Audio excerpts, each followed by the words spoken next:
In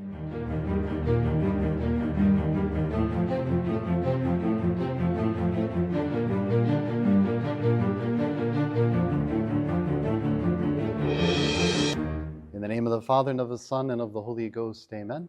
Come, Holy Ghost, fill the hearts of thy faithful, and enkindle in them the fire of thy love. Send forth thy Spirit, and they shall be created. Let us pray, O God, who dost instruct the hearts of the faithful by the light of the Holy Ghost. Grant that by the gift of the same Spirit we may be truly wise and ever rejoice in his consolation through Christ our Lord. Amen. Hail Mary, full of grace, the Lord is with thee. Blessed art thou amongst women, and blessed is the fruit of thy womb, Jesus. Holy Mary, Mother of God, pray for us sinners, now and at the hour of our death. Amen. Sorrowful and Immaculate Heart of Mary, Pray for us. Saint Pius X. Pray for us. In the name of the Father, and of the Son, and of the Holy Ghost. Amen. Well, thank you very much for coming out this evening. This, of course, is the second part of our two-part series of classes on Catholic education. Last week we had the duty of Catholic education, and this week we have Catholic education options. Catholic education options. As with the last class, I will be speaking for the benefit of our YouTube audience as well as for our live audience. So just to begin by oversimplifying things, the last class had to do with principles, and this class tries to apply those principles within the landscape of education options that parents face today. It is an oversimplification because if you were here last week, you know that there were more than just principles given. There were some practical suggestions made and examples given, etc. And in this class as well, we will still be giving a principle or two, but nevertheless, that's a pretty good rough cut way of thinking of the two parts of this series. So I want to begin by telling a little story that I hope will put us in the right dispositions for today's class. Once upon a time, somewhere in the world, I was working with a particular family, okay, that lived very far from the closest traditional Catholic school. They lived in the general vicinity of a society church where there was Mass every Sunday. So they did have a normal parish life on the weekends. And as you probably guessed, I was a priest who said Mass at that particular church. So these were parishioners of mine. Okay, very good. So their children were attending some kind of non-traditional Catholic school, and the children were obviously not doing well, spiritually speaking. And that's not because the parents were not personally quite devout. They were quite devout personally, but they were just not very effective at passing on their own love of the faith to their children. You know, some parents, for whatever reason, they have a real knack for that sort of thing. And some parents less so. And this particular family was a bit less so, and that can happen. It was a large family, and the parents were not particularly organized people. That too can happen.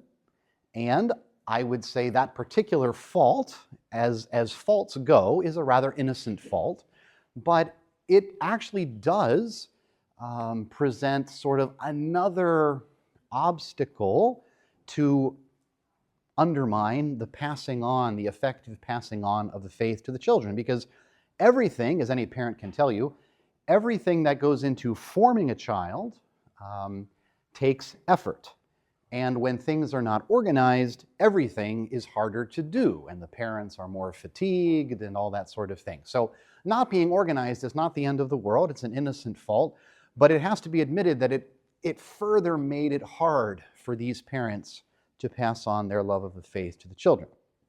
So we're dealing with these parents that were facing some significant obstacles. They were working at some disadvantages in fulfilling their duty of providing a Catholic education. There was no traditional Catholic school easily available. They weren't gifted with that particular knack that some parents have for transmitting their love to the faith to their children. They lacked organization, which made formation less efficient and certainly precluded any possibility of homeschooling. They were not organized enough for that. And their children were attending a school which had a rather modern liberal spirit. Those are the disadvantages. However, several hours away from where this family lived, there was a priory, and this priory did sometimes organize sort of special children's days, catechism days, where there would also be activities for the children, and they could, besides having catechism, they could meet, children their age and that sort of thing. And as a matter of fact, in this particular case, this family that I was working with, my parishioners, they lived near some other families who frequently made the trip to these sort of children's days. So in fact, the parents of this family that I was trying to help, they wouldn't even have had to make all those hour-long trips or however many hours they were by themselves. They actually could have collaborated with the other parents, and they all could have shared that driving, which was, of course, it was a sacrifice, but they could have shared that with the other parents. In addition, there was another opportunity. This particular district of the society, like most districts, it had boys' camps and girls' camps in the summertime. So obviously, I encourage this family to take advantage of these opportunities. Look, go talk to the so-and-sos, work out transportation so your children can come on that activity day that's coming up. Make sure you sign up for the summer camp. You missed it last year. Make sure you sign up this year. And they never did anything. Okay? Everything I suggested was in the too hard basket, even though objectively the effort really would have been minimal. Okay? But in their mind, it was in the too hard basket. And the children, as you would expect, did not turn out well. Okay. Now, in fact, there's nothing unique about this story. Every priest has stories like that. Stories of parents who came up short in their efforts to give their children a Catholic formation. But this is something that happened early in my priesthood, and like everything that happens for the first time to a priest, it leaves a deep impression. And so I tried to think through why did this happen? When there were opportunities that could have helped them just beyond easy reach, but not too far beyond easy reach. And when they were clearly operating under certain disadvantages, why didn't they have this sort of hunger? Why weren't they on the lookout for these kinds of opportunities? And these are the two answers I came up with. It was not clear to these parents that they had to find a way to give a Catholic education to their children. They had to find a way to make this happen. Rather, I think their thought processes went like this, and this is probably something that a lot of parents might fall into. I think their processes went like this. You know, Father, if there was a good Catholic school nearby, obviously we would have to put our children into that. Obviously, Father, no argument there. If homeschooling was a reasonable option for us, Father, obviously we would have to do that. But since neither of those two options are within easy reach, we are dispensed from our obligation of giving a Catholic education to our children.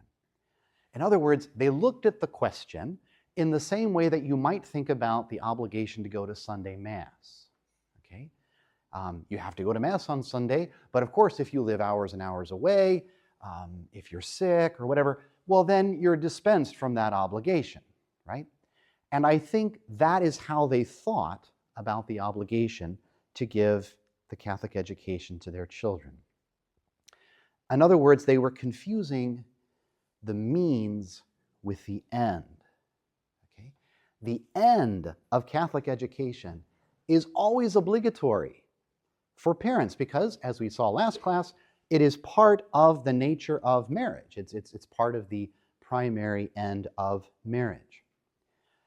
The means to do that the means of giving that Catholic education, well, those various means will be more or less at the disposal of a parent in this or that circumstance. So yes, they have to see what means are available, and those means might be different for different parents. But the end is always obligatory. So one way or the other, through some combination of means, you have to make that happen. And I don't think that was so clear to them. I think they saw it as like a Sunday Mass obligation. That was the first sort of mistake they made. The second mistake they made is that I don't think they had a realistic idea of the difficulties, of the challenges that are involved in giving a good Catholic education to children, even in the best of circumstances. Okay? It's always going to be a challenge. They have original sin.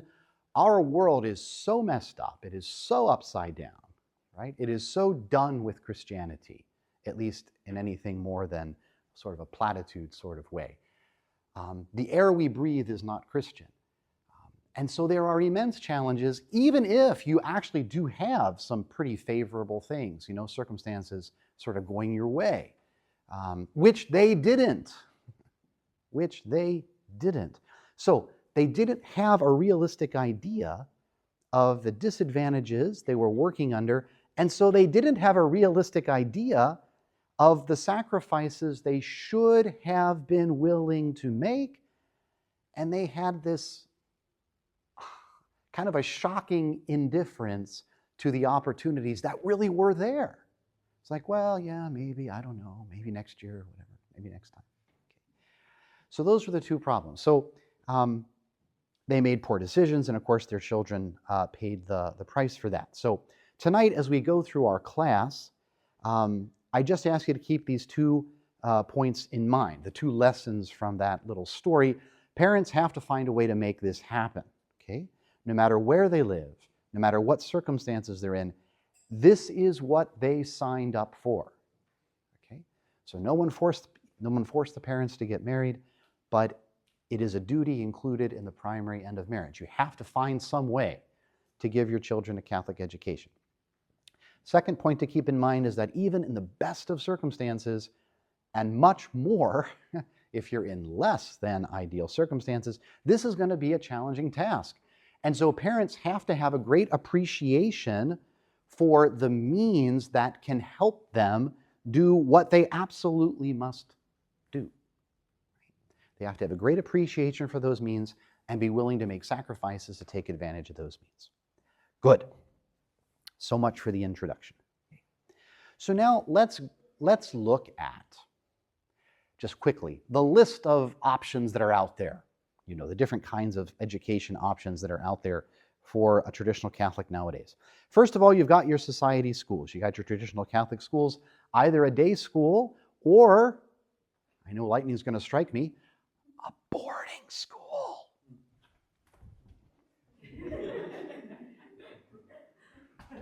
Okay. I know in some cultures, in some countries, that's as natural as anything. I understand in our country, in our culture, it is not so much. Nevertheless, for the sake of completeness, and for the sake that maybe we can gradually open our minds to that sort of thing, I do mention it. So, traditional Catholic schools, society schools, either a day school or a boarding school. Homeschooling. And then the third category in which I more or less place everything else, whether it be a Novus Ordo school or a private Christian school, right, like a Greek Orthodox or some other sort of Christian school, or public schools. I kind of lump those all together in the same category. There are some subtle differences, which we'll talk about, but practically speaking, they all kind of go in the same basket. So we have traditional Catholic schools, homeschooling, and then non-traditional Catholic schools, either Novus Ordo, public, or Protestant, or schismatic. So, what should be the guiding principle in choosing the school for our children? Well, let's go through a few options, okay? What should be that first, most important, most pivotal consideration as I look at these 3 categories of options? Well, number one, here's candidate number 1, convenience. convenience. Maybe, let's just, for the sake of completeness, let's look at all these different options. Okay. Now, I'm not so much a fan of that one as a decisive or preliminary or fundamental point in discerning where we're sending our children, because that would only be the case. Convenience would only be that hinge point if education was a matter of small importance, right? Where you go to buy your eggs and bread and cheese is mostly a matter of convenience, although not even always, right? Because you do have your preferences to that sort of thing. But in general, whether we go to Woolies or whether we go to Kohl's or whether we go to FoodWorks or IGA, right? It's a matter of convenience because it doesn't matter much where you buy your bread and your eggs and your cheese. But I think we can all understand that education is not a commodity in that sense. And even worldly people, okay, even worldly people, lots of them, would have enough sense to consider education important enough where convenience would not be the first consideration. So let's go ahead and set that one aside. Candidate number 2, child's preference. Children are people too, right? Maybe that should be our first and most important consideration. So a little quote from Father Daniel Lord. If you've heard of Father Daniel Lord, I remember when he died in the 40s or 50s or something, he wrote lots of books. Here's a little quote from Father Daniel Lord. The modern attitude of allowing a child to choose his own school is a little along the line of the Protestant attitude of allowing a child to choose his own religion. In the parents' minds, there should simply be no question about the choice of schools. Their children's schools will be Catholic from kindergarten to university. Obviously, that was at a time when Catholic universities were a little better at doing their job. But you can understand the sentiment, okay? And it's a good parallel because while it's true that choosing your school is not quite the same as choosing your religion, well, every school does have, overtly or not overtly, a religious philosophy. Pius XI makes that point in Mortalium Animos. You can't have a school that doesn't have a sort of worldview about what human life is all about and how we should go about preparing people for success in real life. There is going to be some kind of worldview, some principle that establishes your hierarchy of priorities, your understanding of human nature and its purpose, which determines what you consider to be good and healthy in the development of a child. So you are going to have some kind of, if it's not overtly religious, it's nevertheless practically religious because it has a philosophy of human life and a worldview.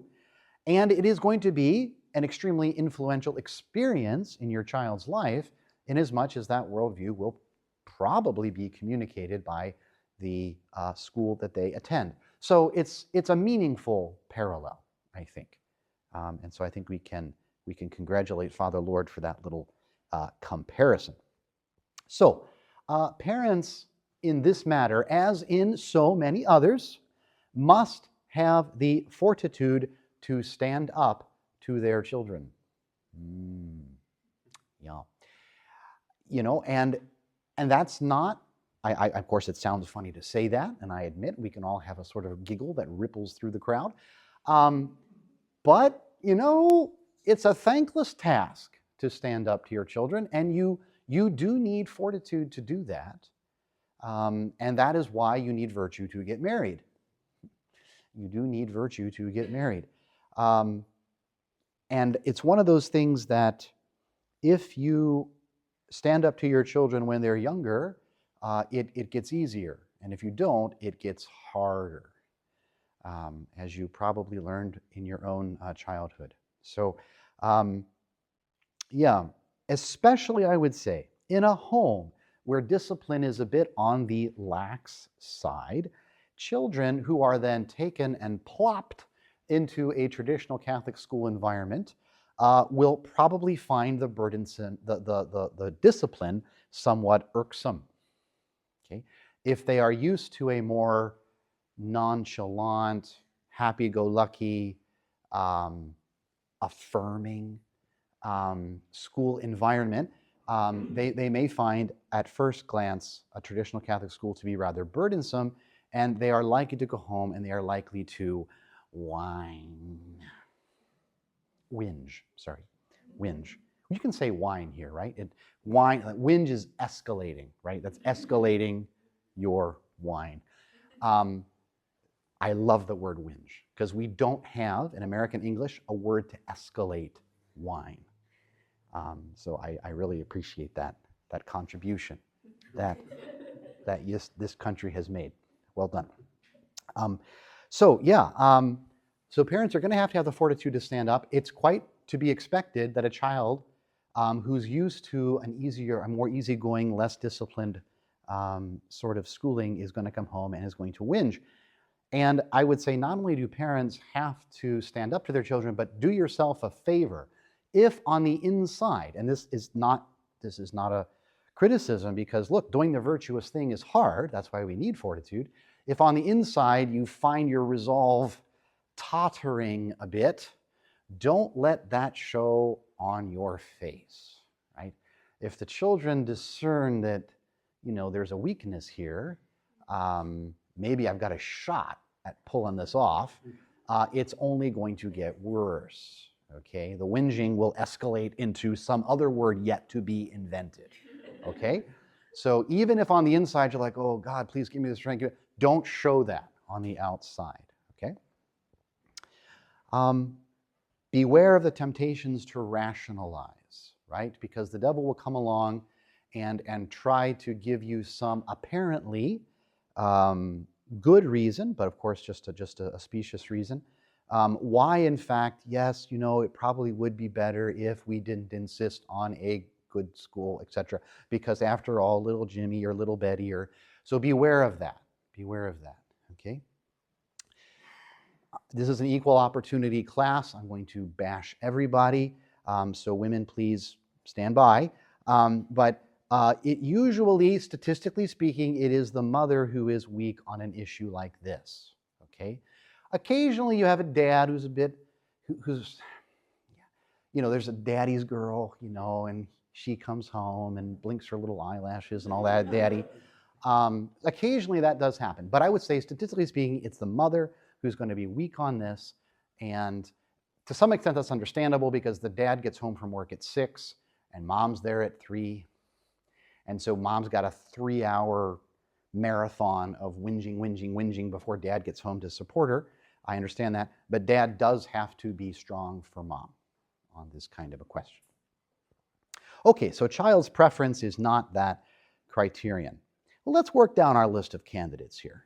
Okay, how about a sports program? What if the school does or does not have a sports program, right? And this is where mom can sit back and relax and smile because it's time to bag out dad. Because it is the father who has a tendency to be weak on this issue when it happens. I mean, it doesn't happen every day, but when it does, it's usually dad who's weak on this issue. Again, I'm speaking to a wide audience, not just the people here tonight. And so it will have to be mom sometimes who will have to remind her husband that this is not an acceptable criterion. The question of whether the school has a sports program is quite possibly the stupidest of all reasons why parents do not give their children a proper Catholic education.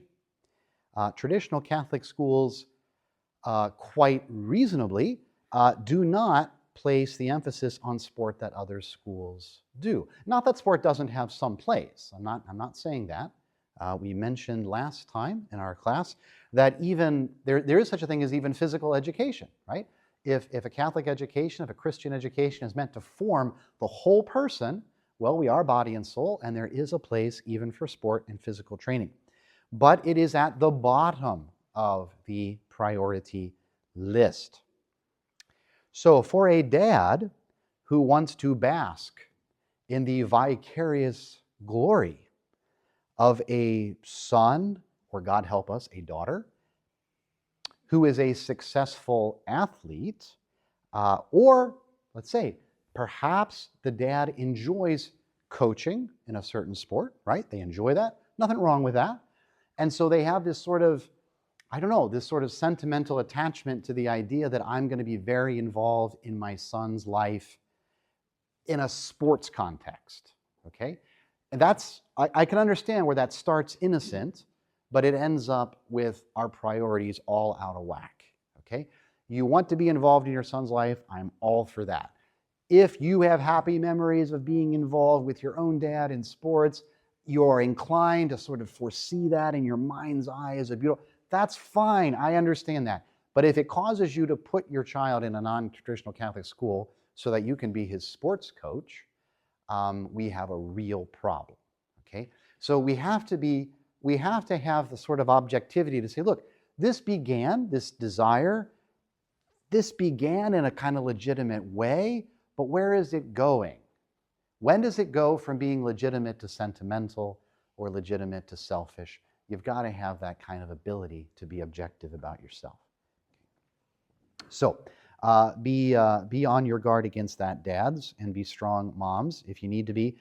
Sometimes, I've heard it a couple of times, sometimes this temptation that the parents have to, yes, you got to go to that school because it has a great sports program, is buttressed by a certain excuse that our boy has a real chance to have a successful career in a professional sport. He's really good, Father. He's good. God has gifted that boy. Okay. Maybe so. Maybe so. I would respectfully suggest that a right-thinking parent might reflect that a professional sports career is not known as a especially healthy spiritual environment. And particularly if your child had to be deprived of a proper Catholic education as the price of admission to a rather spiritually dangerous atmosphere, this probably isn't going to end well. Okay? I'm not saying it's impossible. I know of exactly one example on the whole planet where it went well. But statistically speaking, if you're thinking, most important thing is my child to be a Catholic and a strong Catholic and save their soul and save other souls and do their part for the saving of the world, yeah, maybe not in that context. And again, if we're trying to discern the will of God and the means of launching my child on that path is precisely to deprive them of a proper Catholic education, it's not a sign that that's God's will. Another candidate, career possibilities. Well, this deserves some analysis. Okay. There are two extremes here to be avoided. And they're very common, and this really is, if you're saying, hey, Father, there's no way I would ever want my son to be a professional rugby player. Okay, fair enough, but listen, because this is much more common. Extreme number one is despising secular knowledge or secular advancement, right? So as long as my child knows the catechism, I'm happy. Well, I'm not. Okay, that's sentimentality. That's not a Catholic perspective. You will not find Pius XI saying, just teach your children the catechism, everything else is vanity of vanities. That is not what you're going to find written in any papal encyclical or any famous, well-respected Catholic educator writing that in their book. That's wrong. That's wrong. We have to live in the real world. We have to be prepared for real life. And you do need to know more than the catechism. In fact, you need to know even more religion than is what is in the catechism, okay? So that's one extreme, right? I don't care if my son or my daughter can fend for themselves in this world as long as they know their catechism. So despising secular knowledge or secular advancement is one extreme, but prioritizing it is the other, okay? Yeah. It is completely normal that children be educated in such a way that they are able to obtain a professional life, a profession, be able to support themselves once they graduate from school. That is not to be despised, okay? And I would even say that the Catholic perspective, that our gifts, our natural qualities, are really loaned to us by God, and that they're meant to be developed and they're meant to earn a profit for the glory of God and for the service of our fellow man. I mean, that's fine. You can say that. That's love of neighbor. That idea that I'm supposed to be developing my talents, the guy who kept his talent in a napkin, yeah, that didn't end so well, right? When the master came back, right, from having obtained his kingdom, that servant was punished. And it's funny because when we hear that parable, our first thought is, well, I don't get it. Like, he didn't steal it. Well, in a way he did, because it was meant to earn a profit and he neglected his duty. And so a Catholic perspective should be that, no, I'm giving these qualities, these gifts, and I'm meant to develop them and earn an interest for the glory of God and for the good of my neighbor. And so that should be a certain spur, a certain motivation to seek excellence and achievement. Okay. But if it is a question of getting into the best possible uni, right, for the sake of having the biggest possible head start in my career, right, that smells more like worldly ambition and vanity than a pure intention of developing my talents for the glory of God. And a parent has to be able to tell those two things apart. Okay? You gotta have that objectivity. Okay? So two things that look similar. You know, we talked about this last week, right? You've got to be able to. You got to be good at seeing the truth, right?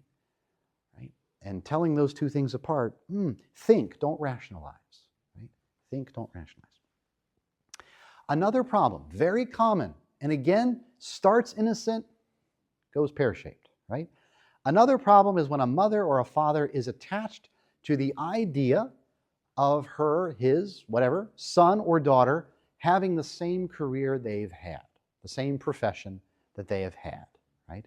Or carrying on the family tradition in a certain field or whatever. Look, as a sort of natural desire, it can start quite innocent, right? I love my profession. It has been good to me. It has helped me develop my talents. It's helped me make a contribution. I love my child. I think I see, perhaps correctly, perhaps not, I think I see a certain aptitude for that. This thing that has been so good for me, I want it to be good. It's a good that I can procure for them. It can start off kind of innocent, right? But it doesn't end innocent. If we're so preoccupied with the idea that my son's got to be a mechanical engineer, or my daughter has to be, I don't know, whatever she is, whatever, I don't know, accountant, nurse, whatever. And in order to achieve that goal, they can't go to the traditional Catholic school, right? They won't get into that particular program in uni. I think the parents there are seeking first something which is not the kingdom of God, I think. Okay? I think there is something, it may be almost legitimate, but almost isn't good enough if it means my child doesn't get a Catholic education. So that temptation, I think, is somewhat similar to the temptation of sport, but much more common. Right? So just a reminder, a couple quotes here from Father Lean. All people, right, are men. He means people. Okay, let's don't get confused. All are men before being farmers or doctors or engineers or merchants or politicians.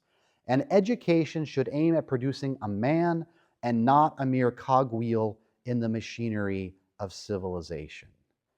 If education is to be a training for life, a human being must be prepared to live his life prior to be equipped to living it in the exercise of a certain art or profession. And the same quote I gave last week, at the end, it is not necessary to have been a doctor or a lawyer or an artisan, though it is necessary to have been something. But at the end, it is absolutely necessary to have been a man. And a man in the sense of the way man is meant to be, on track for the goal that is the real goal of being a human being. So parents who are struggling with these temptations, and even though I do have to sort of slam a little bit, I'm not unsympathetic to anybody who's suffering a temptation. Okay? So if a parent is struggling with these kind of temptations, in all seriousness, this is a good thing to go to retreat about. Okay? Choosing an education option for your child is, or if you thought you'd chosen a good one and now you're sort of wavering by these sort of worldly considerations, go on retreat. Last candidate as the criterion for choosing an education option for our child, salvation. Why not? Why not?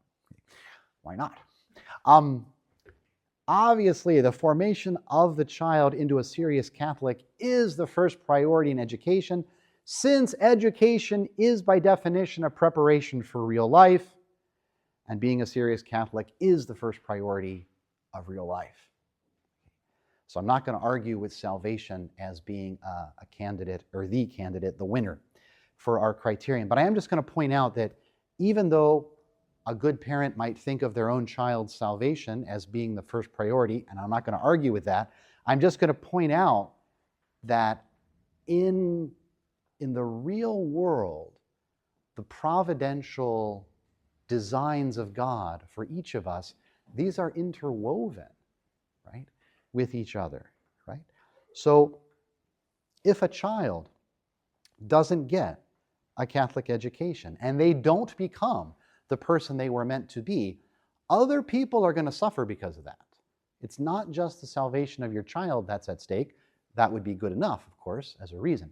But that coworker that they were meant to convert, right? Or their own children, your grandchildren, that they don't raise properly, right?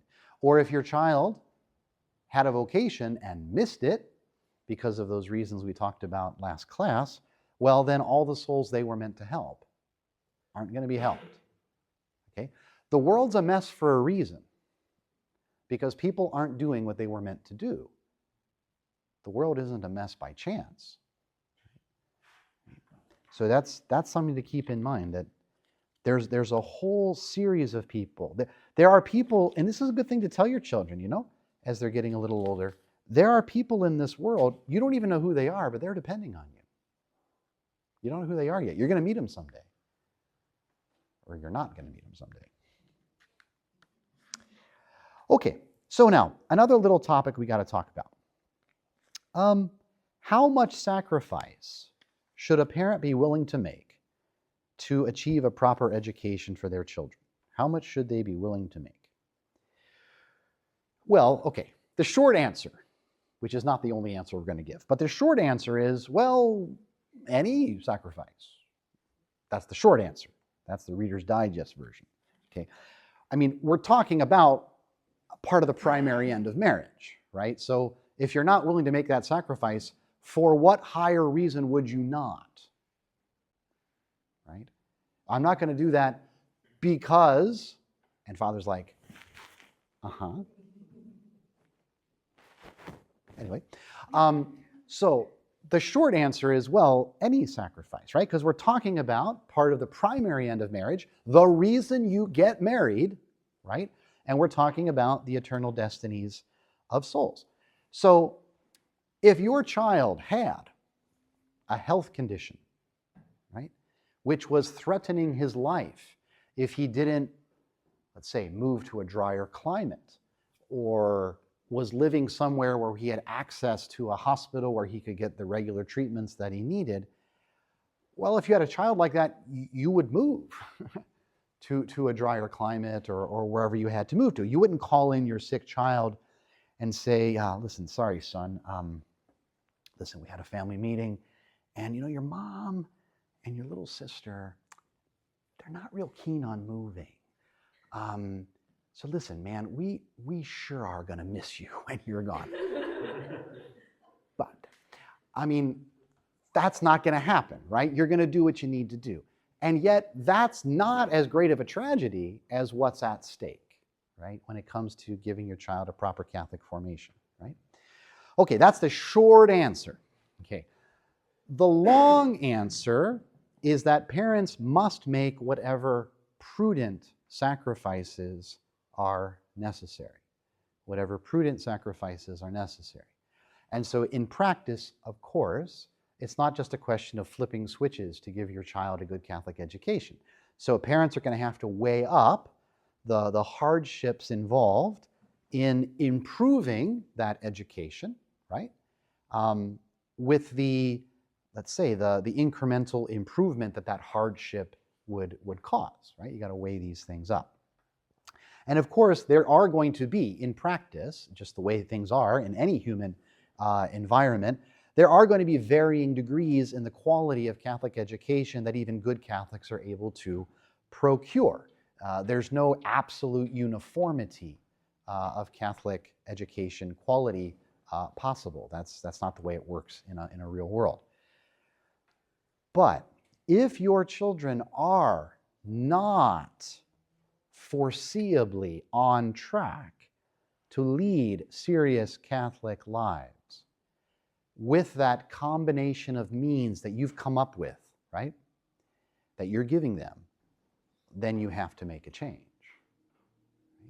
If they're not foreseeably on track to lead serious Catholic lives with that combination of means that you're giving them, then you have to make a change.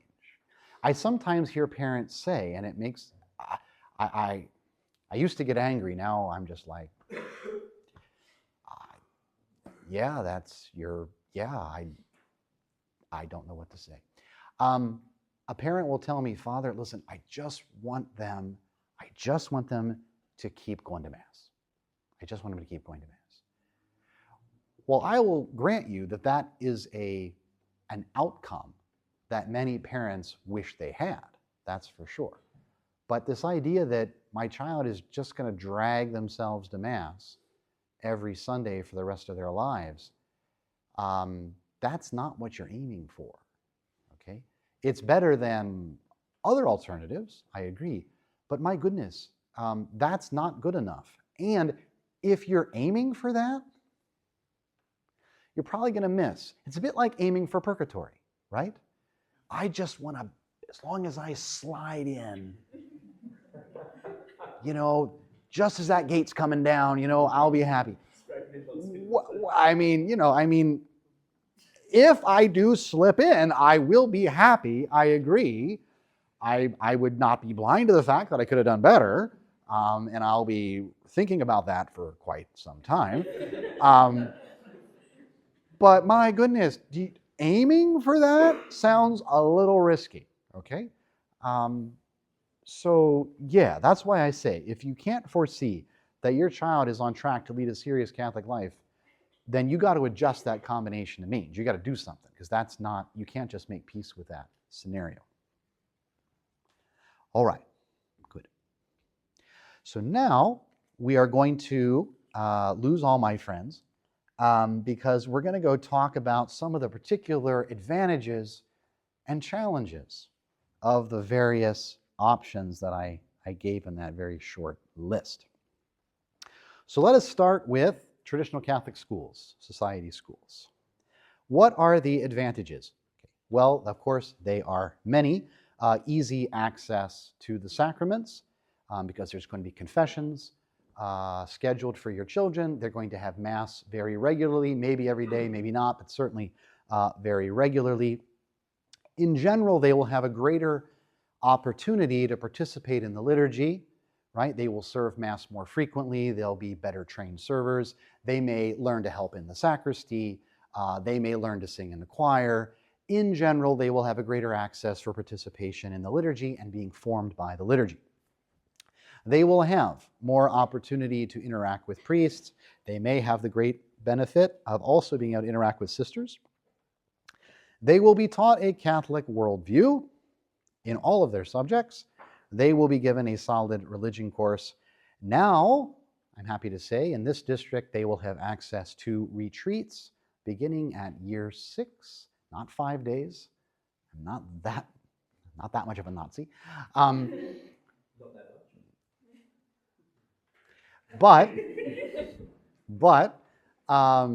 Yeah, so starting at year 6 with a 1-day recollection, year 7 and 8, 2-day recollections, 9 and 10, 3-day closed retreats, and then year 12, 5-day closed retreats. In fact, year 10, 11s could do more than a 3-day closed retreat. They could do more than that. Because when they get to the end of day 3, they're like, Father, now we're in the groove, like now we're on track. We could go another day. Like, don't ask them that on the first day. But by the 3rd day, they're like, we're cruising, actually. We could keep doing this, which is something I think a lot of parents would be like, no, it's not possible. It's possible. It is possible. And it's happening. Okay. Also, good Catholic schools are the best way, and certainly the most common way, to harmonize the claims of parents and of the church as educators of children. Let me explain. The church, the family, even the state have a legitimate interest and responsibility in the education of children. The family, the church, and even the state have a legitimate interest and responsibility in the education of children. But the role and the right of the family and the church are more important than that of the state. Because parents are the primary educators of children by natural law, and the church is the primary educator by a supernatural mandate. Go teach all nations. Right? This is not as strange as it sounds because grace does not take away nature, and we live at the same time in 2 different orders, a natural order and a supernatural order. And so both the family and the church have a claim, a role in education, and the Catholic school is the easiest and certainly the most common way of harmonizing those 2 claims. So now these are some quotes from Divini Ilius Magistri of Pius XI. The family, therefore, holds directly from the Creator the mission and hence the right to educate the offspring, a right inalienable because inseparably joined to the strict obligation, a right interior to any right whatever of civil society and of the state, and therefore inviolable on the part of any power on earth. Okay. Try to explain that to the Victorian Ministry of Education. But anyway, another quote. And first of all, education belongs preeminently to the Church by reason of a double title in the supernatural order, conferred exclusively upon her by God Himself, absolutely superior, therefore, to any other title in the natural order. We have, therefore, 2 facts of supreme importance. The Church placing at the disposal of families her office of mistress and educator, and families eager to profit by the offer and entrusting their children to the Church in hundreds and thousands. These 2 facts recall and proclaim a striking truth of the greatest significance in the moral and social order. They declare that the mission of education regards before all, above all, primarily the Church and the family, and this by natural and divine law.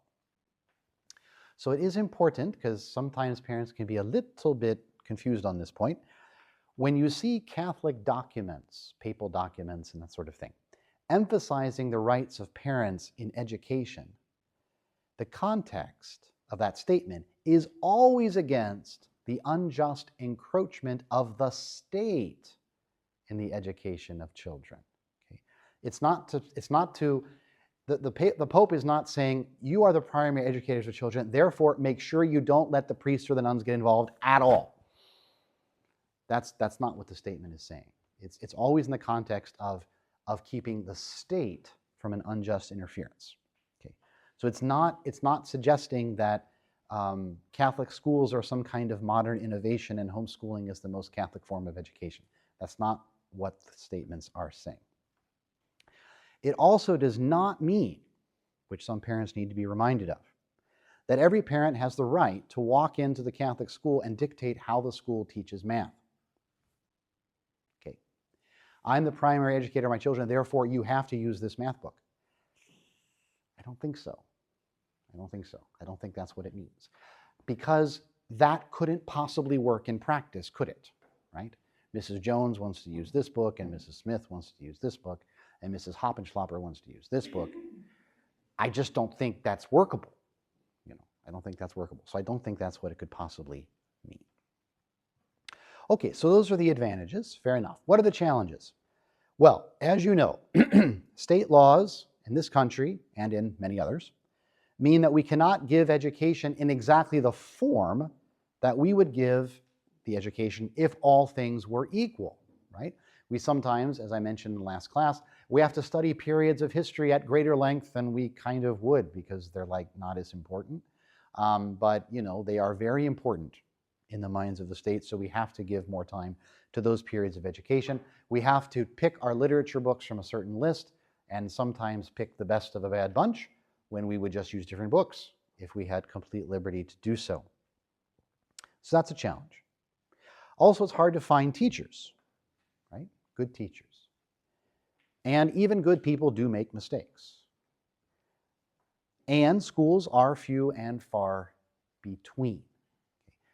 I do mention the question of boarding. In this district, at this moment, we only have a boarding option for girls. And that's the boarding school in New Zealand, which does really excellent work, I must say. Very excellent work. Occasionally, we can find an opportunity where a boy can board with a family and thereby go to one of our schools. And that's a great blessing when that can be done. I just want to start putting this on people's radar, okay? Because my own family, for example, it was not on my parents' radar. It just was not. It was unthinkable that I would be sent away to a boarding school or my little sister would be sent away to a boarding school. I'm not saying my parents made a mistake there, but I am saying it should have at least been on the radar. I think it was just a sort of, it was too foreign to their own experience of Catholic life to be given a fair hearing. Maybe it was giving a fair hearing, it wouldn't make any difference, and that's fine. But I know from my own experience that sometimes it's just not on the radar, it's too far removed from the parents' experience of the Catholic life. I've also talked to parents where they went to boarding school, they had a bad experience, therefore my child's not going to boarding school. That's humanly understandable, it's not really reasonable. Unless your children are going to exactly the same boarding school in exactly the same circumstances that existed in that school 30 years ago, neither of which are likely to be true now, that's not really a reason, right? I mean, schools are very different, right? So I just mention it to put it on the radar. Good. I also would like to take this opportunity of having my YouTube audience as well as my live audience to point out that we need a lot more traditional Catholic teachers. And so if you are considering what you want to go study in uni and you have this desire to do something good and make some kind of contribution to the church and to the world and to your neighbor, well, that's a really good thing to be thinking about because we don't have enough traditional Catholic teachers to work in our schools, which is a pity. As long as I have this extremely unique opportunity beyond this topic, I'm going to say something else, which I've never said to you before, so this is really exciting. Thank you for coming out tonight. This is really exciting. I do not understand, right? I do not understand a traditional Catholic who wants to be a teacher, but who does not want to teach in a traditional Catholic school. Now, let me mention just a couple of little caveats here. I can understand if a traditional Catholic wants to teach in some very specialized way. They want to teach the deaf, for example, or something like that. Fair enough. I get that. I get that. I can understand an individual teacher who maybe had a bad employment experience in a school, and for psychological reasons, they just want to they need to put some space and think about it and pursue some other opportunities for a little while. That can happen to anybody. I understand that. However, what I do not understand, in general, is someone who says, I want to go to university to be a teacher, but when I graduate, I do not want to teach in a traditional Catholic school. That, to me, is a mystery. It would also be a mystery if someone has no particular reason, based on whatever, they just got bad experience or whatever. They're a traditional Catholic, they're out there teaching in some diocesan school or a public school, and they never even think about the fact that maybe they should be teaching in a traditional Catholic school. That is a mystery to me. And it seems to me that this is the other side of the coin, work with me on this, of when a parent thinks nothing of sending their children to a non-Catholic school. Okay, I say it's the other side of the same coin, because here's the coin. Here's the coin we're talking about. The fundamental point is that all subjects, math, yes, even math, history, literature, religion, all that. All subjects to be taught correctly must be taught from a Catholic perspective. Even to use the term Catholic perspective sounds a little bit subjective, and I don't mean it that way. But all subjects to be taught correctly have to be taught in such a way that they respect the purpose of life, right? The powers of the human soul as they really are and how they work, right? What is actually good for human nature and what's not good for human nature, right? All of that. That's the coin. Now, are subjects sometimes taught from a Catholic perspective in a non-traditional Catholic school? I'm sure it happens every once in a great while. Okay? I'm sure that might happen, right? You might have a traditional Catholic who somehow manages to teach their class in a Catholic way, even in a not particularly Catholic context. That might happen sometimes. You also sometimes have, you do meet these people from time to time. They're not Catholic, but you assume they are, because when you're talking to them, they sound exactly like a Catholic. And if you have a person like that teaching, well, they might actually teach the class in a Catholic way. Okay? But it can't be all that common that happens. And so, I think we would all understand that parents make a grave mistake when they put their children into a school where the subjects will be taught wrongly when the parents had a better option. But then how can a traditional Catholic teacher justify becoming a teacher with the intention of teaching in a non-traditional Catholic school where they will almost certainly have to teach the subjects wrongly when they had a better option and they could have taught in a school where they could have taught them properly? That is a little bit confronting, but I think we need to confront this because it does not make sense to me. Being a teacher is not the same as being an engineer, okay? You can be an engineer working for any company you want as long as what you're doing is not explicitly immoral. You can work for a Hindu company or a Buddhist company or whatever company you work for. Being a teacher is not that, okay? And I'm afraid because teaching is a clearly defined profession in a country like this, we begin to think of it as a profession like any other, and it isn't. Okay? It's a little bit like a young man deciding, I want to give my life to God. I could do that as a Protestant minister, I could do it as a rabbi, I could do it as a priest. It's just a job, right? Well, it isn't. It isn't. If you want to give your life to God and work as a minister of God, you kind of only can do that one way. I agree it's not exactly, but it's teaching is about forming young people in the truth. So it can't really be truth neutral. you know? So, something to think about that I wanted to throw out on the table, the great table of the District of Australia and New Zealand.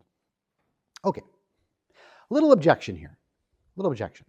Father, my child might be corrupted by other children, even in a traditional Catholic school. Okay, that is something that a priest does here. Now, talk to whatever priest you want. You might get a slightly different perspective, but I will tell you that in my opinion, if the parents are doing their job properly, and if the school is even halfway doing its job properly, this is not likely to happen. I would say this is even extremely unlikely to happen. Priests have many sad stories in their mind, right? Of all the horrible things that souls have gone through. I personally can't think of a case like this. Maybe others, priests can, but I can't. So my point is, look, I think it goes like this. If a child comes from a home life that has the right standards, the chances that a child like that would be corrupted while in a school environment that has the right standards by another child who would manage to be that influential for evil without being noticed, I don't think that's very likely. Now, what can happen is that a child might temporarily contract a bad habit or make certain mistakes due to a classmate. That can happen. But I would say that's not the same as being corrupted, right? A child comes home and you notice he's starting to use bad words. And you're like, where'd you learn that? Oh, Billy, right? Well, you correct him so that he doesn't do that anymore, okay? That's, I think, the kind of thing that a healthy home life and a healthy school life, even a halfway healthy school life, is robust enough to deal with, okay? Johnny or Susie, they are going to make mistakes. They are going to start doing things they shouldn't be doing, and they might do that from picking it up from a classmate. In that case, you address it, right? And I think that's the kind of thing that is manageable, okay? And some lessons, although we don't set out to learn them this way, in reality, some lessons are learned the hard way with people as they're growing up. But I do think a good home environment and a good school environment are more than robust enough to put things on track and to overcome those challenges. And parents do need to be very careful. I'm not saying that this is what's behind the objection, right? The objection, what if my child gets corrupted by a classmate? I'm not saying this is what's behind the objection in every case, but parents do need to be careful not to blame the child's classmate for a problem which actually arises from the child's own lack of virtue. You know, like, well, if Johnny was a little more disciplined, bad classmate or not, that wouldn't have happened. So it's a little bit incomplete to blame the bad classmate. A little quote from Divini Elius Magistri, Pius XI encyclical. He's talking about the fact that we're trying to protect our children, but how that can go too far. This necessary vigilance that we have over the morals of our children does not demand that young people be removed from the society in which they must live and save their souls. And so I would say how much less from a Catholic school, which is a healthier environment than the society in general. That's my own comment. This necessary vigilance does not demand that young people must be removed from the society in which they must live and save their souls, but that today, more than ever, they must be forewarned and forearmed as Christians against the seductions and errors of the world. I think that's the aspect of education that good parents sometimes don't emphasize enough, right? So a good parent wants to protect, wants to shelter, but doesn't necessarily see that, yes, but they are going to have to live in the world. They are going to know about these things, and they have to not only be able to withstand them, they have to be a force for good amidst this world. Right? So, okay, so that's one possibility, traditional Catholic schools. Homeschooling. All right. Wow. Well, I hope you guys are really patient. Sorry. Homeschooling. One of the things that blew my mind when I was a seminarian, and we had priests come to the seminary for priest meetings, right, which were always a lot of fun. The seminarians loved that, even if we had to sleep on the floor because the priest took all our rooms. It was still worth it. It was a great time. And you're talking to all these priests at meals, and different topics come up, and it's fascinating to get their perspectives on this and that. One of the things that blew my mind until I figured out the solution was how you'd be sitting with a priest at one meal, and homeschooling would come up, and he would say, I so admire the homeschoolers, and they do such great work, and it's wonderful, wonderful, wonderful. Oh, yeah, okay, great. I was homeschooled, Father. Oh, you're so blessed, blah, blah, blah. Right. Then the next meal, right? All those homeschoolers, I'm got a big pain in the neck, and they're arrogant, and they think they can do everything better than we can do, and blah, blah, blah, blah. I'm like, yeah, I'm not going to mention that I was homeschooled. And I was like, wow, from lunch to dinner, how did that happen? And then, of course, you ask a little farther, and you figure out that it all depends very much, at least when a priest has a really strong opinion like that, right? It's because of the pastoral context that they're working in. Because in some parishes, the homeschoolers are by far the best parishioners, right? So usually that's going to be in a place where there is no traditional Catholic school, right? And so the best parishioners are the ones who make all the sacrifices to homeschool, right? And those are the ones who are the pillar of the parish. They're the ones who serve, who sing in the choir, who have the most modestly dressed girls, the ones who boys are thinking about vocations. That's them. In another parish, usually one that does have a school, the homeschoolers often are the weirdos. They're the weirdos. And so a priest who's used to that pastoral perspective, right, he comes to the priest meeting with a very different perspective on homeschooling. And that all made sense once that kind of the penny dropped there. I will say, for the purposes of documentation, putting this on public record, I was home educated from kindergarten all the way until I went to university. And I attended university on a full tuition academic scholarship, which is a big deal in America because you don't have HECS debt in America. So you gotta pay for it yourself, or you have to win a scholarship. So basically what I'm saying is I know what homeschooling looks like when it's done quite well, because I think my family did quite a good job. Now a few points. Okay, this is where I lose the rest of my friends. Okay, a few points. Homeschooling is not the ultra-Catholic option, intrinsically better than the Catholic school, the option that all real Catholics deserving of the name Catholic should be using. I don't think that's fair. Okay? I don't think that's the mind of the Church, considering both the Church's right to educate and the practice of the Church through history. I don't think that's a fair conclusion or fair perspective to have based on the mind of the Church and the history of the Church. Okay? The Church has gone through a lot of trouble to found schools, and saints have been raised up regularly to found congregations that would teach in those schools.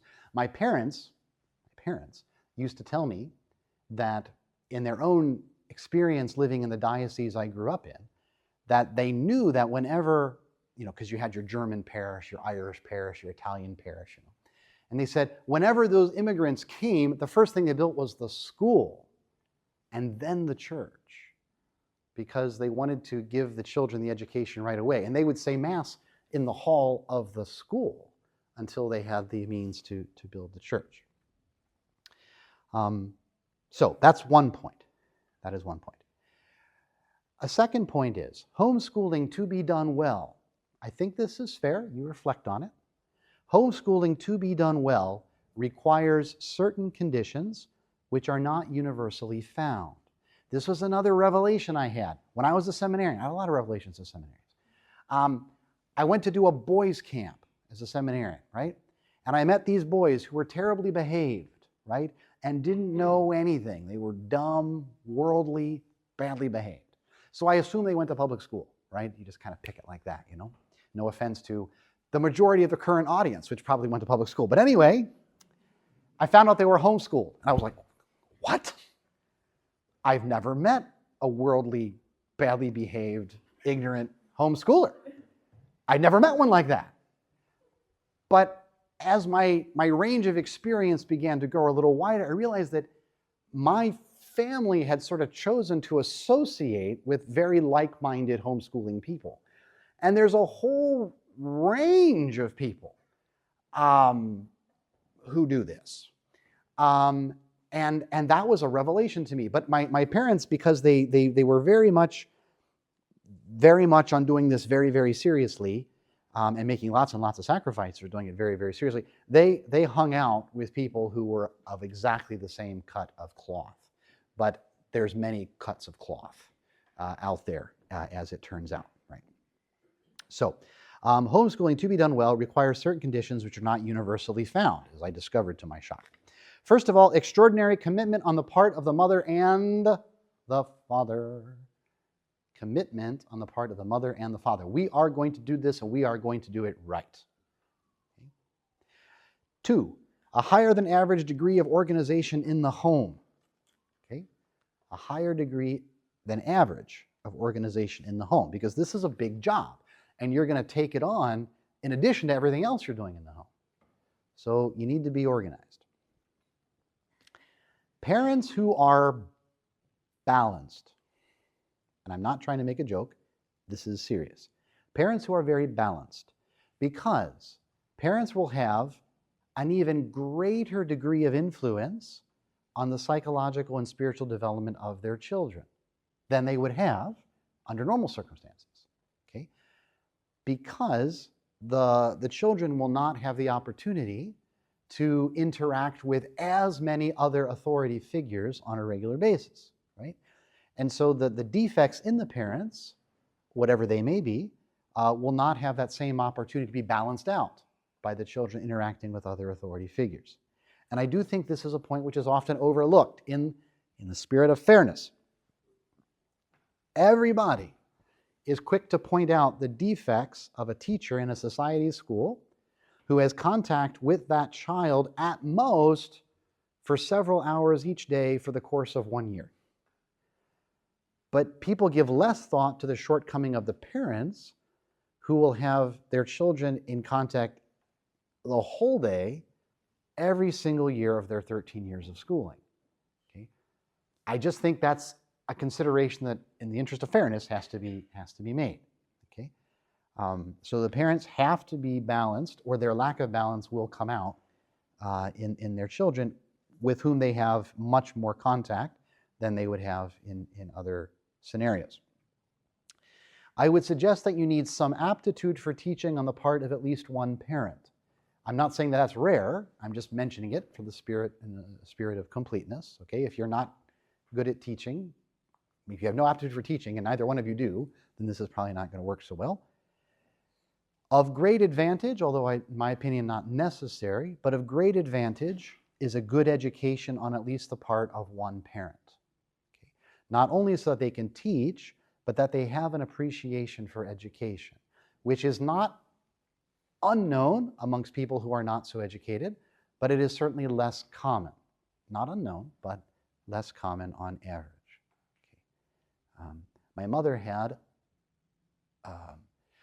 the kind of education that Father Lord was talking about, kindergarten right through Catholic University before the Second Vatican Council. Okay. So I'm just pointing out that for it to be done well, there are certain conditions that are not universally found. I'll also point out that even discounting the rhetoric of left-wing educators that homeschooling makes it impossible for children to be properly socialized, right? That was always very funny when I was growing up and homeschooling was very new in my part of the world. The left-wing rhetoric people said that homeschoolers won't perform well academically. Well, that line lasted about a year because, of course, they were performing much better than average academically. So then they had like, well, okay, fine, they're very smart, but they won't be properly socialized. Right? And that was an excuse which was obvious. However, even discounting that rhetoric, it is still true that children develop social virtues and even some moral virtues better by mixing with other children. That's true. That's just a fact of human life. And that's something that's easier done, not the only way to do it, but it's something that's easier done in a school environment. I would say the homeschool versus traditional Catholic school debate has obscured, I think, the more general fact that it is normal for children to interact with other children as part of their development. I think that's something we probably all knew until it became a sensitive point because of this. I'm not saying it's impossible, that a homeschooler can't find means to interact with other children. I'm just pointing out that it doesn't come as a matter of course, and you'd have to seek those opportunities out. A well-run traditional Catholic school will offer a team of educators who normally will be able to deliver a better educational experience than one or two parents by the children learning on his or her own.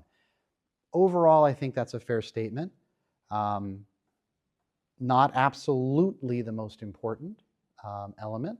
As I say, we don't have to be superstars in this or that, but it's something to be considered. Another point which I thought was interesting, it's along this, so I just put it under there. Mother Janet Stewart, she has an interesting point. She says, school has the advantage of bringing many minds to bear, so that it is rare that a child should pass through a school course without coming into contact with someone who awakens and understands and influences her for good. That I thought, that's a good point. So let's say you have a family of 10 children. The parents are maybe the same temperament, or at most they are two temperaments, right? Two primary temperaments. And of their children, maybe 5 of them have different temperaments than either of their parents, okay? It happens that sometimes there is a teacher in the school that really connects with a child and really has a positive influence, where it's harder for either parent to sort of connect, even though they want to, even though they know they're loved and all of that. It's some other teacher that sparks somehow that interest in the faith or interest in whatever. I think that is legitimate. I think that's legitimate. Therefore, I'm going to say, at the risk of losing all the friends I may still have, all things being equal, and they're not always equal, obviously, but all things being equal, homeschooling is not preferable to a traditional Catholic school. All things being equal. But homeschooling will be the prudent and generous option for some people, maybe even for many people in a country like this. However, I do want to make 2 points. 2 points. If you live close to a traditional Catholic school, you want to seek serious advice from priests and double check and triple check your reasons for not putting your children into that school. I'm not saying it's impossible, but I'm just saying it's something you want to double check and triple check. And if you have them in there already and you're considering withdrawing them, you want to quadruple check your reasons, seek lots of advice, and maybe go on retreat. Because although I'm not saying it never happens, I will say that in the vast majority of cases, the decision to homeschool when there's a traditional Catholic school right at hand, especially if the children are in there and being pulled out, is a decision that is taken for incomplete or unbalanced motives. I think in the majority of cases that's true. Sometimes it's taken even for downright unvirtuous motives. If you think your children are too good for the school, it smells a little funny. It smells a little funny. Another thing, and this is just a fruit of experience, keep this in mind. When people have negative experiences, whether they're serious or not, but they perceive them as negative, they contact everybody else who's had a negative experience, right? And they feed off each other, right? A parent in a school whose child is doing really well, who's having whatever, making real progress in virtue, that kind of parent does not normally go to the list of parents in the school, start picking names out, calling them and saying, hey, Mrs. Jones, I just wanted to tell you how well little Ricky's doing in school and how blessed we are. Just want to let you know. And then Mrs. Jones is like, thank you so much for telling me that. I'm going to call Mrs. Smith right now and pass on the positive experience that you're having. Okay? That doesn't happen, right? But if your child got a low mark on an exam that you think isn't fair, if you think your child's being bullied by another student, you do call up, particularly the people who you think will be sympathetic, and then you do tend to feed off each other, and that's when your ability to judge objectively tends to go a bit askew. Right? So it's just a fact of experience, something to keep in mind if you're in that position.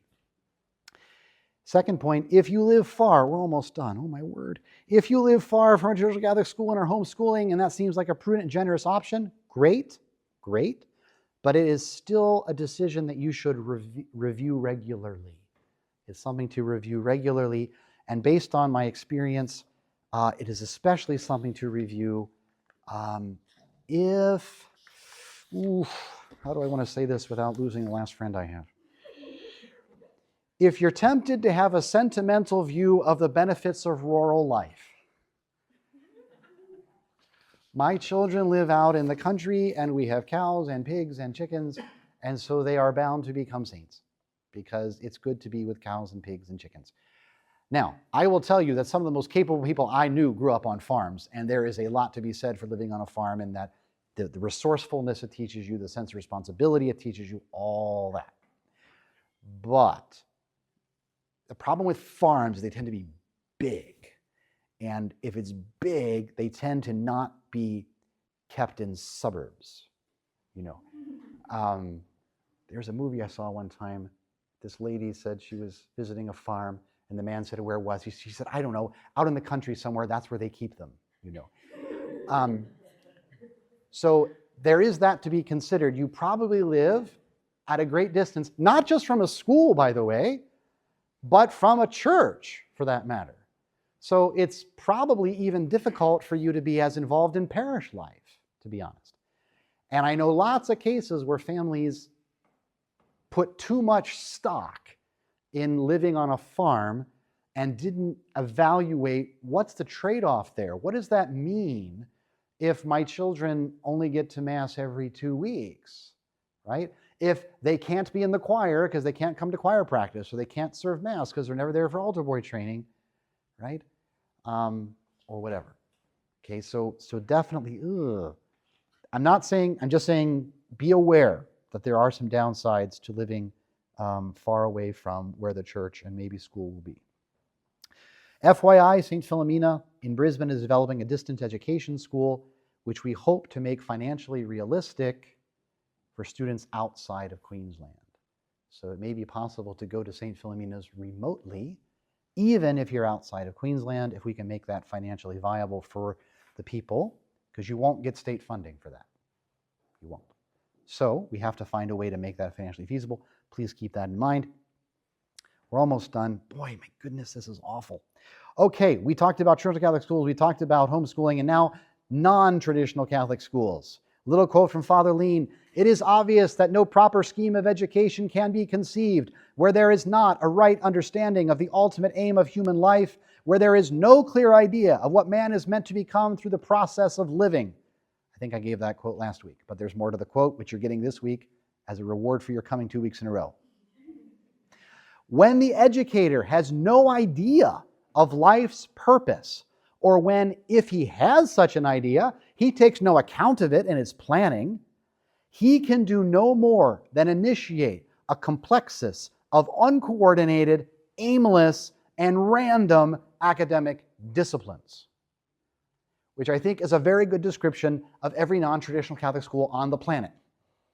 I could be a little bit harsh, but if you don't know what education is supposed to do because you don't know what human life is all about, then the best you can do is initiate a complexus of uncoordinated, aimless, and random academic disciplines.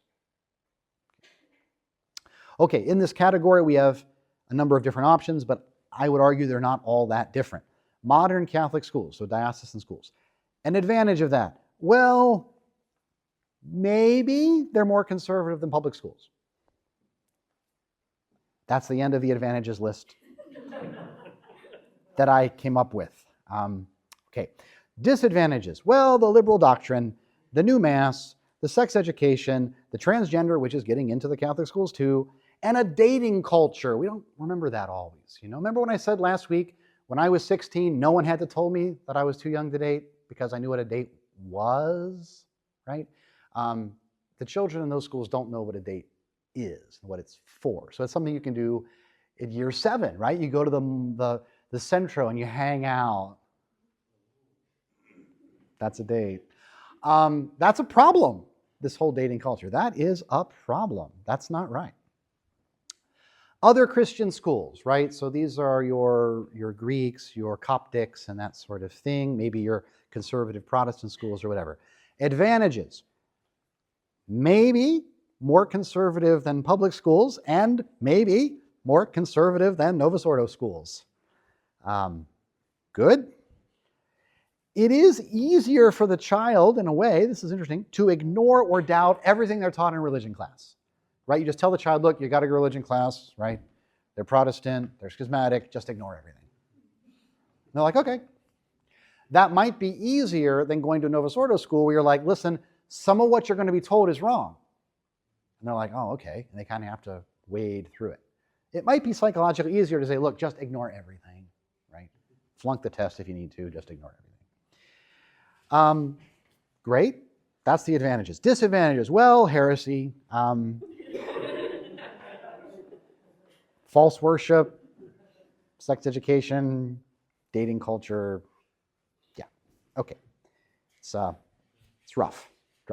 Public or secular schools. I tried to come up with advantages. Here we go. No religion is taught, in theory.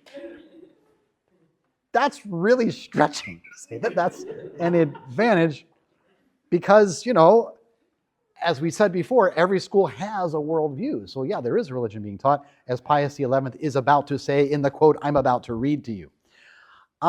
Disadvantages. Well, pretty much everything that you can think of, pretty much. Everything. Okay, good. Fine. Has the Catholic Church expressly taught anything specific about putting one's child in one of those kinds of schools? Well, here's a little quote from Divini Elius Magistri, again, Pius XI. So-called neutral or lay schools from which religion is excluded is contrary to the fundamental principles of education. Such a school, moreover, cannot exist in practice. It is bound to become irreligious. Right? Religion's not taught, religion's not important. That's irreligious, as a matter of fact. There is no need to repeat what our predecessors have declared on this point, especially Pius IX and Leo XIII. We renew and confirm their declarations as well as the sacred canons in which the frequenting of non-Catholic schools, whether neutral or mixed, those namely which are open to Catholics and non-Catholics alike, is forbidden for Catholic. Mixed does not mean boy-girl. Mixed means Catholic, non-Catholic. Okay. Is forbidden for Catholic children and can be at most tolerated on the approval of the local ordinary. The bishop usually had to ask his permission. Under determined circumstances of place and time and with special precautions. Neither can Catholics admit that other type of mixed, well, that's not important. That's some French thing.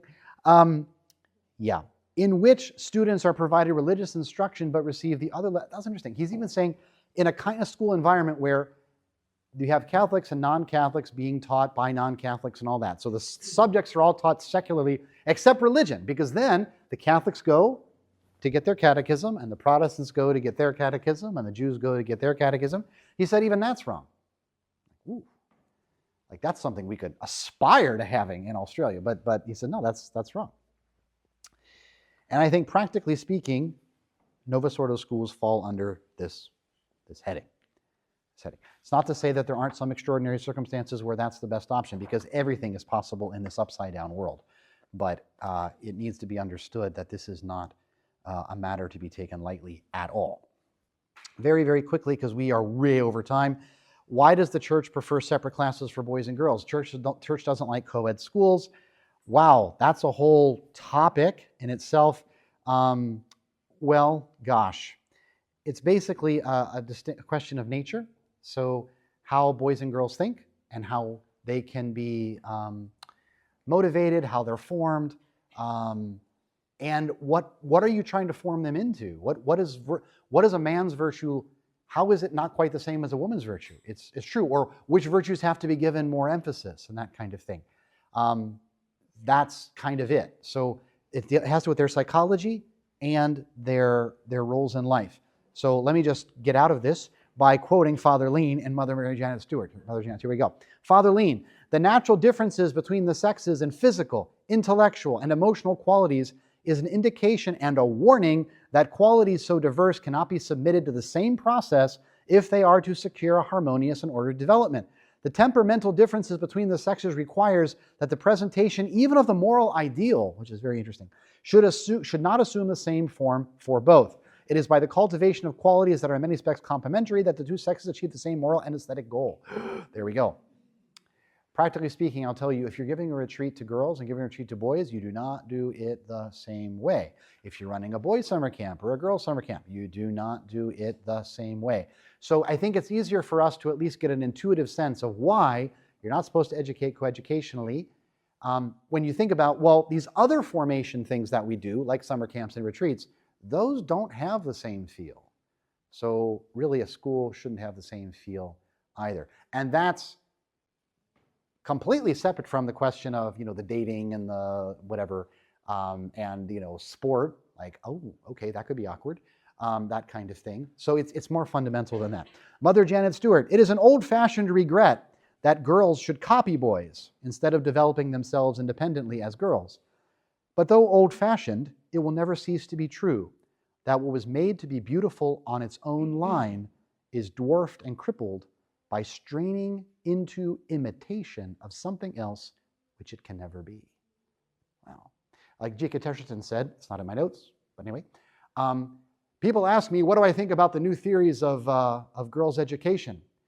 And my thinking, and he said, what I think is that there are no new theories of girls' education. All the new theories of girls' education is, let's educate them like boys. That sums up every new theory that has come out for the last century, or words to that effect. Why then does the society not always separate boys and girls? Very simple, lack of money, lack of teachers. You need twice as many classes. And in Australia, where only your last 2 years of high school count towards uni, ouch. Because now you have to have many more classes in those last 2 years, and you've got smaller class sizes, and now double it again if you separate the boys and the girls. And financially speaking, that's not possible until we have teaching sisters or teaching brothers. You have to have one set of faculty that aren't getting paid if that's going to work. That's kind of how it works.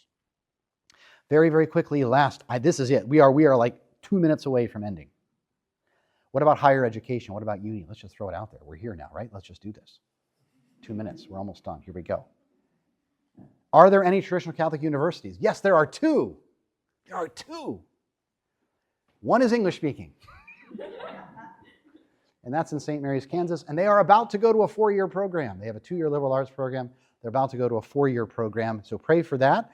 And I am actually quite amazed when I go to New Zealand and go to Wanganui, how many of the people there went to St. Mary's back in the day, right? And now their mothers or grandmothers or grandfathers or whatever, which doesn't mean you're old, by the way. That's something I'm discovering.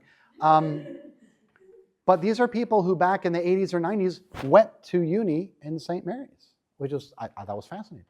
And they're obviously very top quality people. Something to think about. If you speak French, there's l'Institut Saint-Bidis à Paris, if you want to go.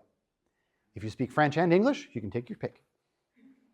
There's one in Paris, one of the most cosmopolitan cities in the world, and one in St. Mary's, Kansas. Ironic, isn't it? Ironic. It's really ironic. I will say this. People worry about their children becoming corrupted if they go to uni. And so I say, well, what should they do if they don't go to uni? Well, they should get a trade. Oh, okay. So they should spend the rest of their life working with that tattooed marijuana-smoking tradie for the next 50 years. That's your solution to this moral dilemma? So yeah, I think, look, let's just step back and realize that there's no escaping the world, okay? You can maybe do that till you're 18, although even that isn't completely advisable, because at 18, guess what? You got to live in it, so you better be prepared. So this is important, okay? Catholic education is meant to get you ready for real life. So when you are 18, you better be ready to go live in the real world. And if you're not, then your education was deficient, because you got to be an adult in the real world. And you actually have to influence it for good, not just survive. So work on getting everybody up to scratch and then send them to whatever professional development path seems suited to who they are. Okay. Again, that quote from Pius XI, this necessary vigilance does not demand that young people be removed from the society which they must live and save their souls, but that today more than ever they should be forewarned and forearmed as Christians against the seductions and errors of the world. I will add personally that if you're sending your child to uni, I would suggest, if you can avoid it, that they don't board.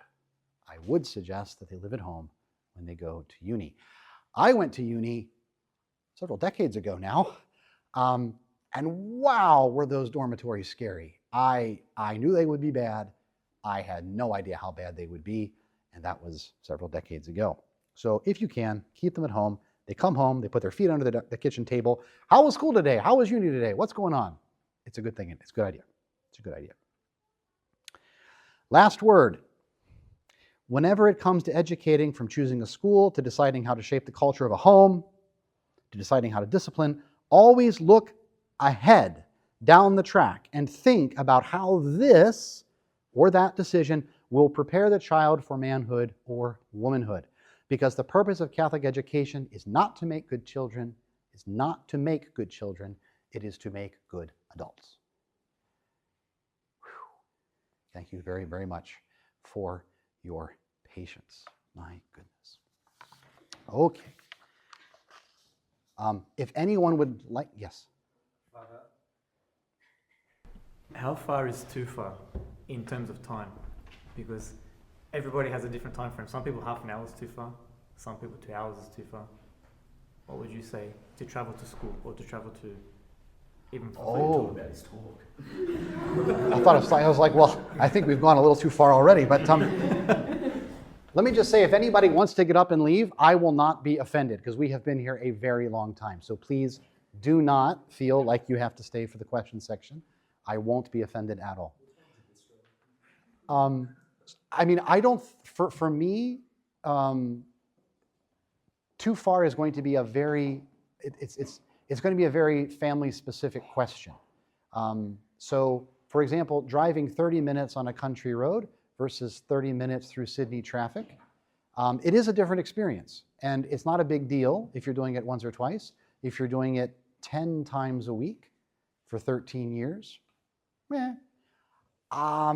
so I don't know. I mean, I would certainly encourage parents to be aware that if they live within 30 minutes of a Catholic school, that's pretty amazing, actually, statistically speaking. But I do understand that making that drive in and back, that's 10 times a week. Sometimes there's just a question of petrol expense, you know? So I guess basically what I'm saying is every situation is different, but let parents look at all the factors as they really are, as objectively as possible, and not say, for example, my parents walked to school their entire life. They walked to school. Not when they went to uni, but from K to 12, they walked to school. The day they realized that their children were not going to be able to walk to school was a tragedy for them. And they were like, oh my goodness, oh my goodness. But, you know, they did eventually make peace with that, and they drove the 15 minutes it took at that time to get to local church and Catholic school. But my parents built a house on an empty plot of land so that their children could walk to school. They wanted their children to have that same experience. The children went to school for, I believe, a year, and then they became traditional. That's a sacrifice. That is a sacrifice. Ouch. So all I'm saying is you do have to be, this is a big job to be a parent, and you can't just run your parenthood career under the momentum of what comes intuitively to you based on your own experience. So you've got to be able to say, well, look, I grew up like this. Sure, it'd be great if that was the case, but could it work another way? Yeah. So all I'm asking parents to do is to be as objective as they can, to lay aside, when I say a bias, that sounds really bad, but I don't mean it like, we all have biases. We all have things that we think are just the way things have to be because that's our own experience. So lay aside your biases, however innocent they may be, seek advice, and then make your decision. God isn't asking you to do the impossible, but He is asking you to do the prudent and the generous. In terms of high school, ignoring the point about St. Philomena's doing this distance education thing, what are the differences between Themann and St. Philomena's? Obviously, and don't cover the topics in terms of what they have to teach by the school standards, but like what are the cultural differences, or what are all the society high schools have the same culture that they're That's the idea. That's the idea. In practice, is that the case? It's never 100% the case. No, it's not 100% the case. Yeah, I think that's a very complicated question. So for example, St. Philomena's had the luxury of, if I'm not mistaken, of starting as a primary school and then adding high school, which is really the best way to do it, because then your children going into high school are the ones who've already passed through your primary school formation. And that is definitely the smart way to do it. Tainan did not have that luxury. They needed, if I believe it was 50 students under the law to start the school. And so they threw everybody in there, primary, secondary, to get to their 50 student number, which put them at a disadvantage from the beginning. Because really you want to start at a certain number of whatever, maybe even just K to 5. I say K, but it could be infants primary. Every state, and even New Zealand, says it differently. So it's not my fault that every place around here calls it something different. So kindergarten, infants, whatever. So that was a disadvantage they had from the beginning. Many of our traditional Catholic high schools in Australia are very academic focused. How do we kind of support our children that might be leaning more towards a trade or apprenticeship when the subjects in school are towards humanities? Yes. And many of the children are leaving the school without. So that is a very good question. So basically the question is, you do have children who are they have a natural aptitude for more of a trade sort of experience, career. How do you support people like that in a traditional Catholic school, which is going to be more academically focused? That is a very good question, and it is a worldwide problem. I think there is no easy answer for a couple of reasons. Number one, a quote from Father Lean that I did not give was that there are two extremes you can tend to. This is an indirect way of addressing it. He says there's two extremes you can tend to. You can be too intellectual in training children, or you can be too focused on their future career. And he said you want to strike a balance. But one extreme is worse than the other, because if you're too intellectual, at least that's not dehumanizing. But training children just for their future work is dehumanizing. So he said you don't want to fall in either extreme, but of the two, it's better to fall into the intellectual side. That's just sort of indicative way of saying what I'm about to say, which is if we're going to have a school and we can only have one focus, it should be on giving them a more liberal arts perspective because it's more humanizing. Okay? And I guess it would make sense to say, look, we want to give more rather than less. And so if that means preparing people for uni versus a trade, we would give more rather than less. But it is a problem, even in places like St. Mary's, where you have much more resources. There's always been this idea that, well, could we create a two-track system where once you get to year 10, you have different classes, you have the option of taking this or that. I am not familiar with where St. Mary's is at this stage. When I was first ordained, they were playing with that and they could not find a way to make it work, even in St. Mary's. So I would say that in practice, it's unlikely, and I'll add something else. France now has, so France is our biggest district with the most resources, they have exactly one school that is vocational, and they just got it going. And it's wonderful, it's magnificent, I've toured it, it's amazing. But even in France, where they have the most resources, they've only pulled it off once. So it is one of those stages in development that is going to come late in the life cycle of any district, I think. Would you recommend parents then keep their children in a traditional Catholic school, even though they may be more? I would say that it's in all things being equal, tell your son to suck it up and go through year 12. All things being equal. It's better that he be in that environment for 2 more years. Now, there are some students who really just do not have the aptitude, and all that's going to happen is if you push them into year 11, they're going to become so frustrated, they're going to turn against the school, even when you have parents who are trying to be supportive of the school, right? Because obviously children can turn against the school very easily when you've got parents who don't support the school. But even when the parents are trying to do everything right, it's just too big of a leap for Billy, and he just hates school, which means he doesn't want to serve Mass anymore, he doesn't want to, whatever. In that case, take him out. But I would say your default is to try to keep him in there and say, Billy, listen, I want you to understand the reasons. It's a rare opportunity. You're never going to get a chance like this in your life to be in a school that's actually focused on trying to make you a better Catholic. That's never going to come around again. Let's try to work it out the last 2 years. But in some cases, it just can't work. Yes? Focusing on your part of your talk on universities, traditional Catholic studying education that are teaching non-traditional Yes. Catholic schools. Yes. It's just the way I interpret it. I'm not saying that's the way you said it, but Sure. there is a vibe there of not living in the world in which we're placed. That they shouldn't be studying education if they're not intentionally going out to then teach at a traditional Catholic school.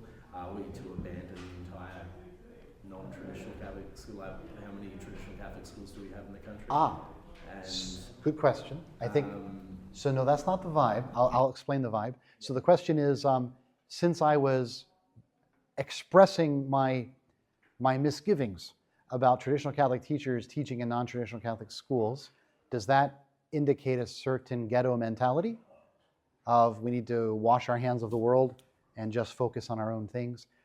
It wasn't so much meant to that. I think it's 2 things. First of all, there is a clear need for traditional Catholics in traditional Catholic schools. So we are not by a long shot at a saturation point. So that being the case, it seems to me that a certain sense of duty would hopefully inspire you to teach in a place where you can do a lot more good.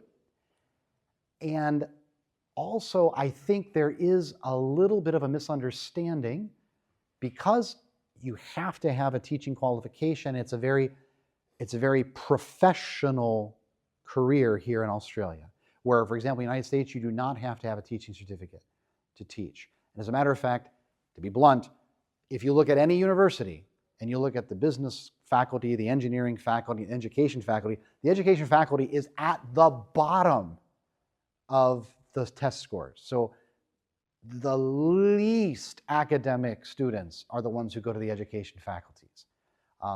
So that being the case, perhaps, or for other reasons, you don't have to have a qualification because, in fact, if you went to pretty much any other faculty in the university, you'll probably be better educated. But here in Australia, it's not like that. The standards are higher. It's much more professional. And so I think there's just a certain misunderstanding because maybe they've just never come to a catechism class like this, who knows, that teaching is like being an engineer or a chemist or anything else. And if you really think about it, it isn't. It isn't. At least it shouldn't be. And so if you had that greater understanding, you'd say, well, wait a minute. This is more like, I'm going to say the V word. It's more like a vocation. At least it tends more in that direction because it has to do with forming students in truth and virtue. And that is a Catholic thing. And you can only do it properly in a Catholic context. So I do think there's a little bit of a misunderstanding there because of the professional bias, let us say. It wasn't a sense of let's abandon. I would say if we were at saturation point and you had some way that you could work in a context and do good, go for it. We were joking at lunch today at the priest table that maybe we should train secret agents to go give catechism classes in Nova Sordo parishes. And I was, we want to make sure that we have enough catechism teachers for our own catechism classes.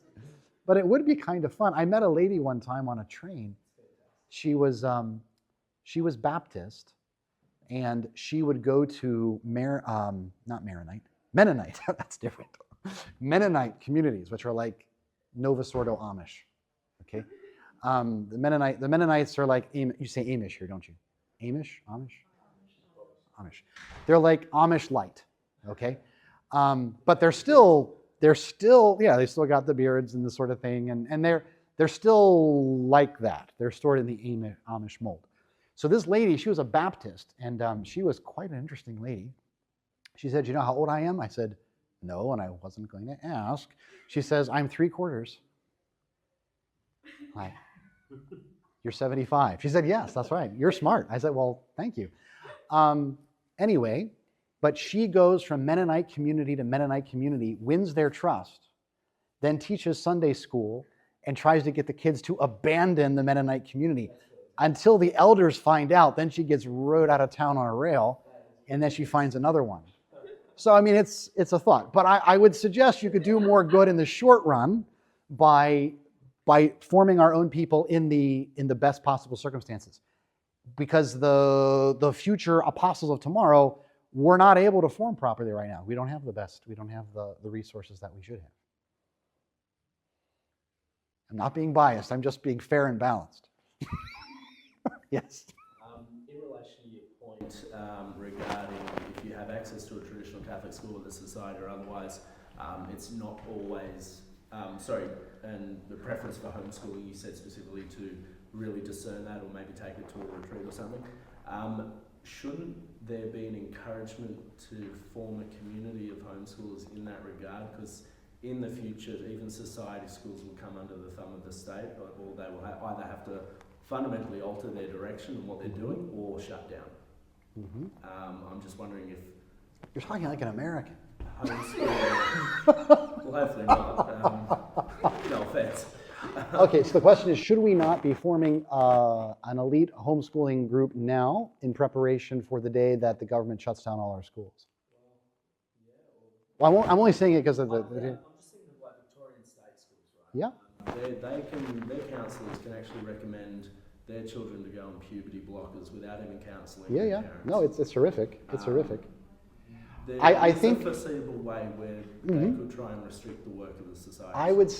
I would say that, first of all, prudence demands that you do the good you can as long as you can. And there is a reason we pray for our schools to be protected. I mean, it's the same thing that, for example, I'm not pointing any fingers, but for example, there are those who say that, for example, in 2000 and, when was this?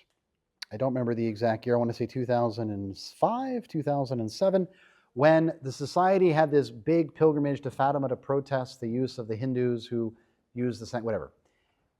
All of our bishops were there, right? And many of our priests. And they said, well, surely somebody, a communist, a Freemason, somebody is going to bomb the sanctuary at Fatima and wipe out the society. Well, they didn't. I mean, but there's that sort of sense that, well, you've got to prepare for the worst. In fact, you don't prepare for the worst. You take into consideration the circumstances that are here, and you make the best use of the resources you have now. And the best use of resources we have now is in schools. And if the day comes that the government shuts down all our schools, well, as long as our schools were able to produce the best quality people we can, we will then have the people in place to live in that new reality and flourish as best we can. But I'll give you a quick example. When I said you're thinking like an American, I'm poking a little fun at myself. But I remember very clearly when Obama was elected the first time, people said, that's it, we moved to Iceland. It's all over. And it kind of wasn't. Like, we just continued to do our best. I mean, the world went downhill, but we continued to do our thing. Then when they said if he's reelected, it's over. Greenland, we have to go as far as Greenland, right? And he was reelected, and life somehow went on. And shock of all shocks, Trump was elected. Like, nobody foresaw that that was even possible. And yet it happened. In fact, he's probably about to win his third term.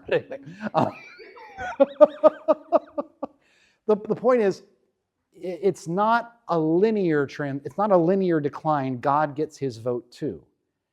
And I think it's a little bit, and I'm really getting off topic here, but if you go to a French group of traditional Catholics, right? I poke fun at the French sometimes, so I'm going to give them their due here. And you said, in fact, we are very much alike, in fact. It's quite true. If you go to a French traditional Catholic and say, Obama was elected, the world is over, the French would go, ha, ha, ha. They're like, excuse me, but you've never even lived through one persecution yet, you Americans. Not even one, right? So in France, every 40 years, they assassinate an archbishop and seize all the church properties. Like, that's a regular occurrence. It happens once a lifetime, right? Almost, right? So they're like, you are so taking yourselves way too seriously. At least live through one persecution yet before you start thinking you live in an apocalyptic scenario. It's like, okay, fair enough. Fair enough. Fair enough. Father, you talk about boarding and boarding with families, and I did that in China, and I got a really great family, but some of my friends did not. And like, I think that with boarding, you need to be very careful and very cautious. So what kind of things would you look for in a family if you are wanting to send your child and the only option is for them to board with somebody you don't know?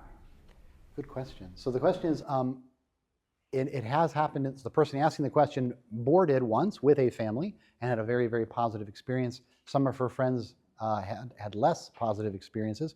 So what kind of qualities do you look for in a family? That's a good question. I would just point out it's possible that, well, I'll put it this way.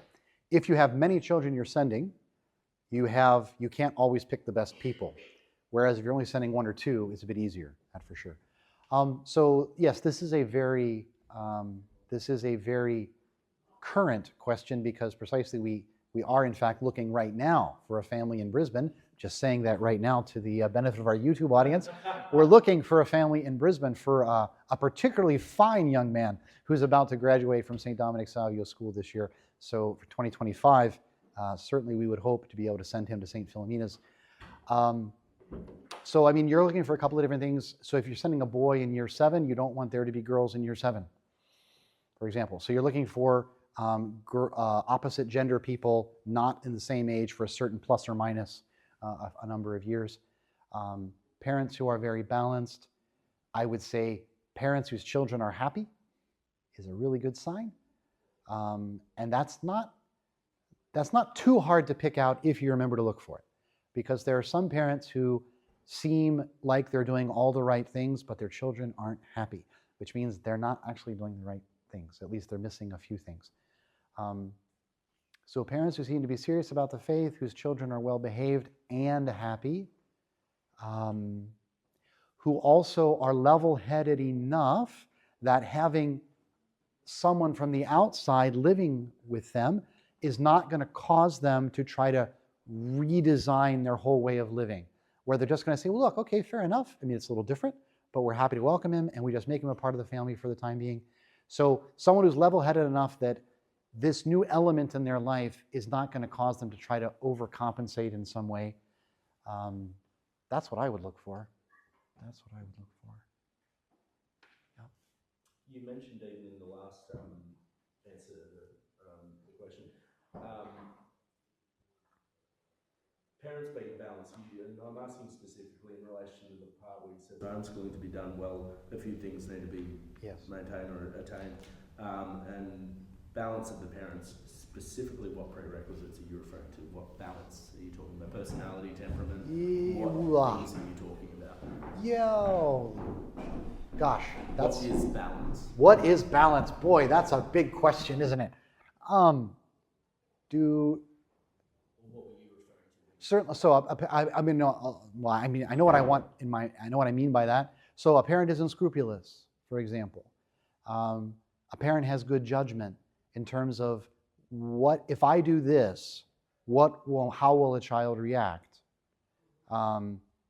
If I mean it to be encouraging, but of course I have no idea what's encouraging, I'm being discouraged, I have poor judgment.